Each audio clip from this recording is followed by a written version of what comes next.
आपकी अदालतमध्ये film star Anil Kapoor यांच्यावर आरोप आहे की हे स्वतःवरच मंत्रमुग्ध असतात. अनिलजी, ज्या पद्धतीने तुम्ही स्वतःला आरशात पाहतात असे वाटतं मंत्रमुग्ध आहात स्वतःवरच.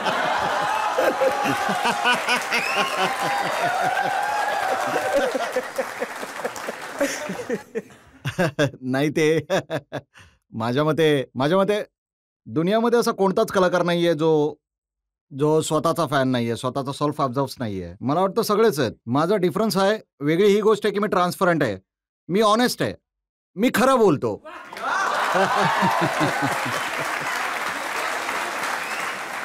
बाकी लोक एखाद्या वेळेस खरं नाही बोलत. आता मी एक गोष्ट सांगेन की आता मी कधी कधी मी आरशामध्ये बघतो तेव्हा काही लोकांचं मनोरंजन सुद्धा करू इच्छितो. कधी कधी आहे ना, तो आरसा जात असतो. काही लोक आहेत ना माझ्यासोबत आहेत, दीपक आहे मेकअप आर्टिस्ट, जसं 35 वर्षापासून आहे. तर मी त्याला म्हणतो, अरे जरा कॉन्फिडन्स दे ना. तर मी स्वतःला आरशात बघतो आणि कोणी कौतुक करे ना करे, मी तर नक्की बोलतो, काय दिसतोय यार. काय दिसतोय. आता लोकांना खुश करण्यासाठी लोक म्हणतात की फक्त आरशामध्येच नाही, जर काही सिगरेटच्या डब्याचा कागद दिसला, पाणी दिसले, त्यात पण आपला चेहरा पाहतात. बस चेहरा दिसायला हवाय. नाही असं काही नाहीये. मी तुमचे मित्र आहेत अनुपम खेर, ते बोलतात की तुम्ही अनिल कपूरला विचारा 2 आणि 2 किती होतात, ते बोलतात की 2 आणि 2 4 अनिल कपूर. कारण की मी कामच असं करतो, जो एक नाही करू शकत, मी 4 लोकांचं काम फिल्ममध्ये एकटा करतो. मी खूप मेहनत करतो यासाठी, त्यामुळे यासाठी ते बोलत असतील. परंतु ही सवय आतापासून नाहीये, लहानपणापासून आहे. तुम्ही ज्या जुन्या घरामध्ये राहत होते तिथे कुटुंबासोबत तुमचे वडील, बोनी सगळेजण एकत्र, तिथे जे शेजारी होते ते बोलायचे की गच्चीवर सकाळी सकाळी येऊन एक मुलगा वेगवेगळ्या प्रकारची ऍक्टिंग करायचा, तोंड बनवायचं. तर आम्ही विचार करायचो कपूरच्या घरी पागल तर नाही आला. नाही आताही वेळाच समजतात. आता खूप 40 वर्ष झाले त्याला आता या गोष्टीला. जेव्हा मी टेरेसवर जायचो आणि तेव्हा मी कलाकार बनू इच्छितो, ऍक्टर बनायचं होतं, इच्छा होती, काम करायचं होतं मला, खूप काम करायचं. काही काम असो, छोटं मोठं काम होतं, तो प्रयत्न करायचो. आताही काम हवंय. आता तुमच्याकडे काही असेल तर सांगा मला. त्याच प्रकारे भुकेला, त्याच प्रकारे पागल आहे आणि माझी इच्छा आहे की मी आयुष्यभर असा. आता 100 फिल्म केल्यानंतर सुद्धा भूक अजून आहे का? आता तर भूक सुरू झालीये, खरं सांगतोय मी. परंतु हे खरं आहे का की लहानपणी तुम्ही प्रोड्युसर बनू इच्छित होते, बोनी कपूरला ऍक्टर बनायचे होते? नाही. बोनी सोबत एक किस्सा आहे. बोनी साहेबांसोबत एक किस्सा आहे माझा. मी त्यांच्यासोबत एक प्ले केला होता. तर त्या प्लेमध्ये त्यांनी माझ्या फादरचा रोल केला होता आणि मी माझ्या मते मी मुलाचा रोल केला होता. जे आहे ते खरं तर ते माझ्यापेक्षा 1 वर्ष मोठे आहेत, बाय द वे. ते 1 वर्ष मोठे आहेत आणि ते तुमचे वडील वाटतात. जर त्याने हा इंटरव्ह्यू पाहिला तर ही सगळी माझी प्लॅनिंग आहे सर. मोठ्या भावाला बापाचा रोल, अर्जुनला आधीच काका बनवून टाकला. करेक्ट आहे, कारण मला काम मिळत राहतो ॲज हिरो. पण तुम्ही इतके तरुण दिसता कसे? दिसतो कसा म्हणजे आहे. मी आहे. आता भाऊ, ते 61 वर्षांचे इतके मोठे दिसतात बोनी कपूर, तुम्ही 60 वर्षांचे तरुण. आता 61 वर्षाचा मी काही दिवसांनी होणार आहे. काय सांगू, मी खूप आनंदी आहे. इतकं प्रेम मिळालंय बघा. तुम्ही जे मला हे काही दाखवलंय, हे सगळं, या सगळ्या फिल्म मी केलेल्या आहेत आणि हे सगळे दृश्य मी भरपूर दिवसानंतर पाहिलेत. Thank you so much. मजा आली. झकास. Thank you so much.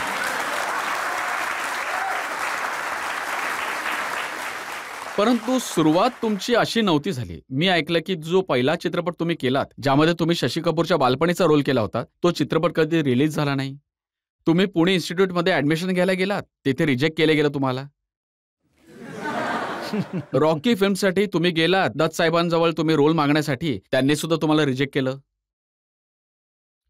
यामुळेच मी ऑब्सेस आहे स्वतःशी. त्यामुळे कदाचित अनुपम साहेब म्हणतात की एक नाही 4-4 अनिल कपूर आहेत. हे रिजेक्शन माझ्या मते खूप गरजेचं आहे. खूप गरजेचं आहे and specially I think initial stage of your करिअरमध्ये जेव्हा तुम्ही आपलं स्वतःचं करिअर कोणत्याही गोष्टीमध्ये सुरुवात करता, फेलियरने सुरुवात हो किंवा रिजेक्शनने हो, तर ते तुम्हाला कुठे ना कुठे मेहनत करण्यासाठी स्वतःसाठी ऑप्शन्स करते, मजबूर करते आणि मग खूप मजा येते त्यामध्ये. की हे ऑब्सेशन यासाठी झाले की जेव्हा सफल झाले तेव्हा एका बाजूला दिलीप कुमार, एका बाजूला अमिताभ बच्चन अशा लेजंड सोबत काम करण्याची संधी मिळाली तुम्हाला? ती तर प्लॅनिंग होती माझी. आणि शक्तीची गोष्ट करताय तुम्ही, शक्तीची. शक्तीमध्ये काय झालं होतं की जेव्हा जावेद साहेबांनी मला ती गोष्ट सांगितली, "अरे, याच्यामध्ये एक रोल आहे अमिताभच्या मुलाचा अँड आपलं दिलीप कुमार साहेब आजोबा आहेत फिल्ममध्ये." मी बोललो, "अरे, ही तर कमाल झाली. बेटा, बाप आणि आजोबा. To all the greatest actor Dilip Kumar and Amitabh Bachchan." खरं तर त्यावेळी काही काम वगैरे नव्हतं माझ्याकडे आणि मी उगाचच स्वतःला ग्रेट समजत होतो.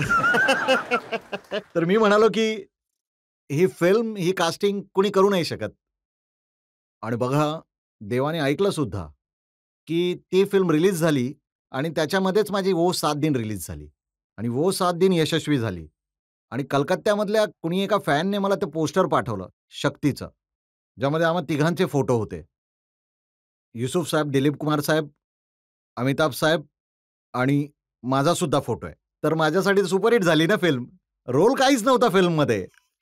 खरं तर तो रोल असा होता की खूप लोकांनी आजपर्यंत मला फिल्ममध्ये पाहिलंच नाहीये. कारण की बिगिनिंगमध्ये मी येतो 2 सेकंदासाठी आणि शेवटी अमितजीच्या मृत्यूनंतर माझा 2 सेकंदाचा रोल आहे. तर काही लोक उशिरा यायचे, त्यांनी मला पाहिलं नाही. आणि अमितजींची जशी डेथ होऊन जायची, तर ऑडियन्स ते निघून जायचे, थिएटर सोडून जायचे, तर त्यांनी मला पाहिलं नाही. पण पोस्टरवर आणि टायटलमध्ये माझं नाव आहे. जसं की ते काय होतं की जे हिस्टोरियन्स असतात, ते कधी-कधी विसरून जातात की तुम्ही काय-काय केलंय तुमच्या जीवनात. तर मी विचार केला की हिस्टोरियन्स लिहू ना लिहू, मी तर आपलं नाव हिस्ट्रीमध्ये लिहून टाकणार. परंतु बघा, अमिताभ बच्चन ज्यावेळी हिट झाले होते, तुमचे पण पिक्चर हिट व्हायला सुरू झाले होते.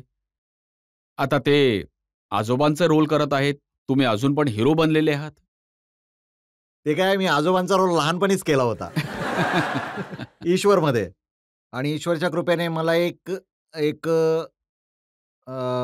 अशी माझ्या मते गोळी मिळाली, जी मी थोडी खाल्ली तर उपरवाल्याची मेहरबानी झाली. तुम्हा लोकांचं प्रेम. प्रयत्न करतोय की अजूनही थोडा बहुत रोल मिळून जातात, तर लोक म्हणतात की लीडिंग रोल आहे. परंतु ॲक्चुअली असं नाहीये रजत साहेब. जितके मी युसूफ साहेब आणि अमिताभ साहेबांकडून शिकलोय, कुणाकडून शिकलो नाही. खरंच मी त्यांना फॉलो करतो. युसूफ साहेबांनी काय केलं, दिलीप कुमार, मी युसूफ साहेब यासाठी म्हणतो, की माझे डॅडी त्यांना युसूफ साहेब म्हणायचे. माझे डॅडी जे आहेत मुघल ए आझममध्ये असिस्टंट होते. खूप जवळचे मित्र होते युसूफ साहेबांचे. त्यामुळे आमच्या घरात दिलीप कुमार साहेबांना युसूफ साहेब म्हणतात. त्यामुळे मी युसूफ साहेब म्हणतोय आणि अमितजी. तर हे जे फनकार आहेत माझ्या मते या हिंदुस्थानाचे, असे फनकार ना होते ना येतील. असे फनकार ना येणार नाहीत. माझ्या मते नाही वाटत असे फनकार येतील. तर मी तर एक एक छोटासा कलाकार आहे त्यांच्यासमोर आणि जे काही माझं ज्ञान आहे त्यांच्याकडून आहे. टू बी हॉनेस्ट विथ तुम्ही यू. दिलीप कुमार साहेबांसोबत 3-3 फिल्मी केल्या आहेत. तर आणि खूप कमी लोकं असतील ज्यांना त्यांच्यासोबत 3-3 फिल्म करण्याची संधी मिळाली असेल, तर काय बघत होतात? भीती नाही वाटायची? इतका मोठा कलाकार जो स्वतःच इन्स्टिट्यूशन आहे आपल्या स्वतःमध्ये? बघा रजत साहेब, मला मला लोक काही विचारतात ना, की तुमचं एवढं मोठं करियर, काय रिझन काय आहे? मी I am a good listener. मी खूप ऐकतो, मी बघतो, मी ऑब्झर्व्ह करतो, निरीक्षण करतो. मग ते युसूफ साहेब, त्यांच्याकडून मी खूप काही शिकलो. ज्या पद्धतीने ते मेहनत करत होते. आज पण माझ्या लक्षात आहे ते मशालमध्ये ते उर्दूमध्ये आपले संवाद लिहून घेत होते. मी ते शिकलो. माझ्या मनामध्ये कोरलं. मी मुबारका पण करत होतो. तेव्हा माझी बायको मला म्हणायची, "तू वरती बसून करतोयस काय?" मी डायलॉग जे आहेत ते वरती बसून लिहत बसायचो. तर ती बोलली, "अरे तू मुबारका करतोयस. तू असा वागतोय जसा तू अनीश नाही, स्पिलबर्गची फिल्म करतोयस." माझ्यासाठी प्रत्येक फिल्म स्टीव्हन स्पिलबर्गची आहे. तर ही शिक्षा मी त्यांच्याकडून शिकलो, की प्रत्येक डायलॉगला त्यामुळे दादा मुनींकडून मी एक गोष्ट शिकलो. जेव्हा मी त्यांच्यासोबत काम केलं होतं, अशोक कुमार साहेब, Ashok Kumar, the great Ashok Kumar, one of our greatest actors Ashok Kumar. Realistic, natural acting जे अशोक कुमार साहेब, मोतीलाल साहेब करायचे माझ्या मते आम्ही सर्व त्यांच्याकडून शिकलो की कसं रिअल ॲक्टिंग करायची. तर या सगळ्या गोष्टी मी सीनियर लोकांकडून शिकलो, युसूफ साहेबांकडून शिकलो. मग आपले यंगस्टरसोबत मी काम केलं, की जसे झोया अख्तरसोबत मी दिल धडकने दो केली. मी स्लमडॉग मिलेनियर केली डॉनी बॉयलसोबत. कुणी करायला सांगितली मला ती पिक्चर? माझ्या मुलाने सांगितली. हर्षवर्धन कपूरने सांगितलं मला ती पिक्चर. तर त्याने ती स्क्रिप्ट वाचली. तो म्हणाला, "डॅडी फिल्म करा." मी बोललो, "नाही यार, ती प्रियंका चोपडाच्या फादरचा रोल आहे आणि रणवीर सिंगच्या फादरचा रोल आहे." तर बोलला तो, "लोक हे नाही बघत की कोणाच्या वडिलांचा आहे की कोणाच्या ग्रँडफादर. लोक रोल बघतात." हे एक छोटासा तरुण मुलगा मला सांगतोय. तर त्याच्याकडून मी हे शिकलो.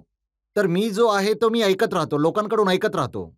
आज पण कदाचित मी काही शिकूनच जाईन, काही समजूनच जाईन.